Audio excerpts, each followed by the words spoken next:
जय श्री राधे कृष्ण प्यारे मित्रों। आज के इस दिव्य और अद्भुत वीडियो में हम एक ऐसी यात्रा पर चलेंगे जो आपके हृदय और आत्मा को स्पर्श करेगी। लेकिन उससे पहले आइए प्रभु से प्रार्थना करें। हे प्रिय गोविंद, जो भी भक्त इस अमृतवाणी को सुन रहा है, कृपया उसके जीवन में अपनी अनंत कृपा और आनंद की वर्षा करें। हर कदम पर आपका आशीर्वाद बना रहे और उनकी सभी इच्छाएं पूर्ण हो। वीडियो शुरू करने से पहले कृपया कमेंट में श्री राधे कृष्ण लिखना ना भूलें, ताकि प्रभु का नाम लेते हुए हम इस पावन यात्रा का शुरुआत करें। श्रीमद् भगवत गीता से जीवन के महत्वपूर्ण पाठ सफलता के लिए प्रेरणादायक कैसे बने, यह जानने को मिलता है। जीवन इसके उतार चढ़ाव, संघर्ष और विजय के पल। कभी भी हम खोए हुए महसूस करते हैं, अपने उद्देश्य के बारे में संदेह करते हैं या चुनौतियों के जाल में फंसे हुए होते हैं। लेकिन उन पलों में याद रखिए, हमें बस अपने कृष्ण पर भरोसा रखना है। उनके द्वारा दिए गए ज्ञान हमारे मार्ग को रोशन करने और सफलता, शांति और आंतरिक शक्ति की दिशा में मार्गदर्शन करने की शक्ति रखता है। आइए जानते हैं हम भगवत गीता की शाश्वत शिक्षाएं जो हमारे जीवन को बदल सकती हैं। श्री कृष्ण अर्जुन से कहते हैं, हे अर्जुन, तुम्हें उस असमय में यह मोह माया किस हेतु प्राप्त हो रही है? कभी कभी हम भी संदेह का सामना करते हैं जब जीवन ऐसी चुनौतियां पेश करता है जो असंभव लगती है। लेकिन भगवत गीता हमें यह सिखाती है कि संदेह के पल से डरने की बजाय हमें उन्हें स्पष्टता और शक्ति के साथ देखना चाहिए।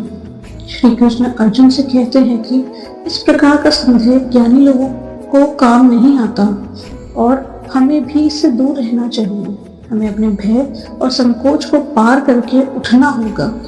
जब जीवन कठिन लगता है तो हम अक्सर अपनी ताकतों पर संदेह करते हैं, लेकिन सच्चाई यह है कि हमारे पास किसी भी चुनौती को पार करने की आंतरिक शक्ति होती है। शक्ति भीतर से आती है और यही वह क्षण होता है जब हम यह महसूस करते हैं कि हम क्या कर सकते हैं। जैसे अर्जुन जो महान युद्ध से पहले हिचकिचा रहे थे, हमें भी अपनी आत्मसंकोच को पार करके उठना चाहिए। जो लोग आत्मा को मरा हुआ मानते हैं वे नहीं जानते कि आत्मा शाश्वत है और अमर है। हम जो बाधाएं महसूस करते हैं वह अस्थायी है, लेकिन हमारी आत्मा शाश्वत है। कोई भी असफलता या निराशा हमें हमेशा के लिए परिभाषित नहीं कर सकती। हर चुनौती में यह याद रखें कि आपकी सच्ची पहचान आत्म प्रतिबंधित और अचल है।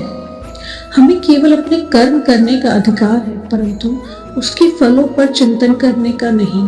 हम अक्सर परिणामों के बारे में चिंता करते हैं, अपनी कोशिशों के परिणाम के बारे में, लेकिन गीता हमें यह सिखाती है कि सफलता कार्य में है, परिणाम में नहीं।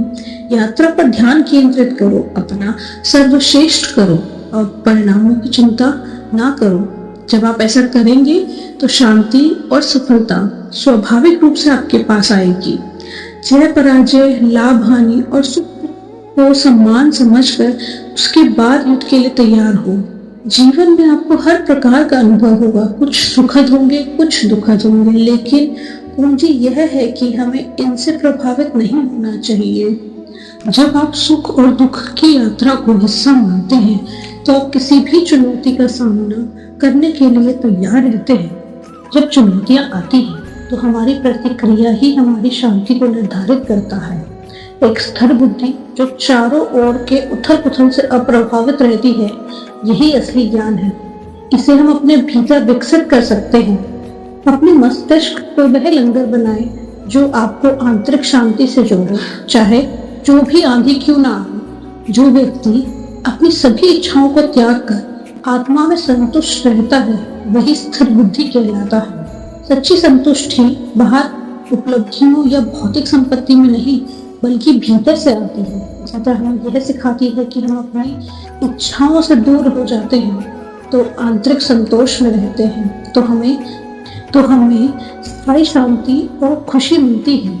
भगवत गीता की शिक्षाएं केवल अर्जुन के लिए नहीं है, यह हम सभी के लिए है। हर संघर्ष में, हर निर्णय में भगवत गीता का ज्ञान हमें मार्गदर्शन दे सकता है। अपनी आंतरिक शक्ति को अपनाएं, परिणामों से मुक्त रहें और अपनी यात्रा में शांति पाएं। याद रखें, सच्ची शक्ति भीतर से आती है। अपने मार्गदर्शन के लिए ज्ञान का उपयोग करें और अपने दिल को शांति से भर लें। आप उससे अधिक सक्षम हैं जितना आप सोचते हैं। आज की इस वीडियो में इतना ही दोस्तों। मैं प्रार्थना करती हूँ कि श्री कृष्ण की कृपा आप पर बनी रहे। धन्यवाद।